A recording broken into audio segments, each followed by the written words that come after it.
Hello' everyone, মোৰ নতুন এটা ব্লগলৈ সকলোকে স্বাগতম জনাইছোঁ। এয়া মই চাহ বনাই আছোঁ। এয়া আমাৰ দাদাহঁত আহিল, ডাঙৰ দাদা, জেঠাইৰ ল'ৰা ডাঙৰটো আৰু বৌ ল'ৰা ছোৱালীহাল আহিল।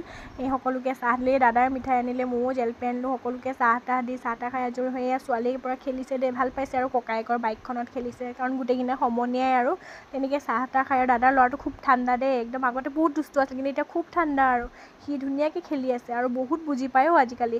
এই দাদাহঁতক ভাত পানী খালে আৰু সোনকালে ভাত পানী, কাৰণ দাদাহঁতৰ কিবা কাম আছিল তেজপুৰত, আৰু তেনেকৈ ভাত পানী খাই গ'ল। আৰু ভাতত বনালোঁ আজি ছাগলী মাংস, মাছ, তাৰপিছত বেঙেনা ফ্ৰাই, পটল ফ্ৰাই, বাদামৰ চাটনি, দালি, পাপৰ, তাৰপিছত মিঠাই, দৈ এনেকৈ আছে। দাদাহঁতে বেছি নাখালেই, মানে থাকিয়ে গ'ল বেছি। তাৰপিছত খাই মেলি সিহঁতৰ আৰু যাবৰ সময় হ'লেই, যিহেতু সিহঁতৰ কিবা কাম আছিল ন তেজপুৰত, সেইকাৰণে। আৰু থকাকৈ আহিলে ভাল লাগিলে হয়, কিন্তু আজি থকাকৈ নাই অহা বাৰু। আৰু বহুত দিনৰ মূৰত আহিছে ন দাদাহঁত।